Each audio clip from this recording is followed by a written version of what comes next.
All right, welcome back to the News Hour. Now, the European Space Agency is launching its first recruitment drive for new astronauts in over a decade. For the first time, it's prioritizing female candidates as well as parastronauts.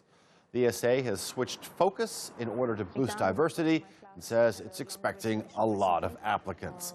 Candidates can anticipate a challenging selection process that will take place over the next 2 years. Currently, out of the over 500 people who have been to outer space, only 60 of them have been women. All right, future astronaut Per Wimmer joins us now from London. Per, good to have you on the show. For the better part of the last decade, the only launching capability that we have had was basically through the Russian space program. Do you think that the cooperation with sort of private companies has sort of helped us sort of diversify who we send up there? I think it's more general in terms of society that there is a general diversity drive. You see it across the corporate world or government world. You know, we need to see a more diverse mix of things. Take a look at the current U.S. administration under Biden. It's very diverse. So I think it's more societal as such.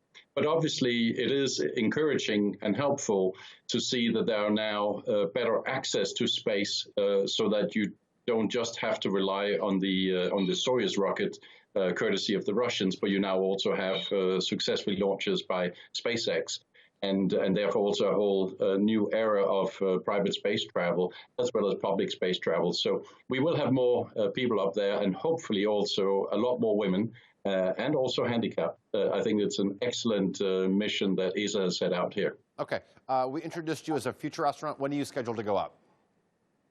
Well, I hope to be in space within the next 18 months. Okay, great. Right now we're in the middle of a fantastic new era of space interest and exploration. I mean, the moon all of a sudden is back in the headlines. Mars obviously continues to dominate them. Do you think that this sort of recruitment strategy by the European Space Agency is one way to stay relevant? For sure. I mean, it's a natural thing because some of the current astronauts get older and therefore need to retire. And let's face it, it's not every day there's a recruitment drive by ESA. Last time was in 2008, where ESA received more than 10,000 applications. So it's by no means an easy thing to get involved in. And in order to qualify, you have to have degrees in natural sciences, medicine, engineering, or other such relevant sciences. At the end of it, they will select 4 astronauts. So it's a very tight selection process. And then they'll have another 20 in reserve that they can call upon should there be more launches to space, which is quite likely given what we just talked about SpaceX and other private providers. You're going up in the next 18 months. The European Space Agency, the head of talent acquisition there, said that the candidates need to be mentally prepared for this process. Tell us, what exactly goes into the preparation of becoming an astronaut?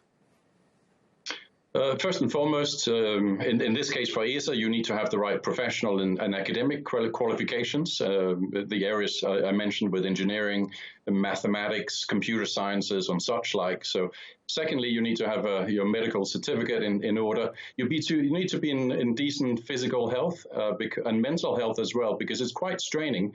You do go through some hard exercises, both mental and physical. And then in addition to the hard criteria, I would also argue that you probably need to be a pretty nice person, nice guy, nice girl, and somebody you can get along with, because just like corporates would recruit according to the flight test, can you sit next to this person for 6 hours on a flight to New York, for instance? Same for astronauts. You're stuck with these people for days and days and weeks. So there is also a soft side to this. And then it doesn't hurt if you're a female and you're handicapped, because you will certainly be prioritized in terms of the recruitment drive here. Yeah, I'm wondering, out of the 500 plus astronauts that have gone up, only 60 of them women. Certainly a statistic that we should not be very proud of. But in terms of people with disabilities, has anybody been up there? Not yet, as far as I'm aware. So this would definitely be a first, and it's great to see ESA is promoting it. Obviously, it comes with challenges. I don't think if they were to select a handicapped person, I don't think that person would go into the top 4. So they most likely will be put on the reserve program, ready whenever there's a mission that allows for it. But it is useful, and it's also interesting to see how we fare in space with the challenges that we have. But as one of the ESA astronauts famously said, ultimately, we're all sort of disabled people when we go into space because it is such a vast space. It's such a different experience to what we are used to on planet Earth. So one way or another, we're all a little bit disabled when we go to space. All right.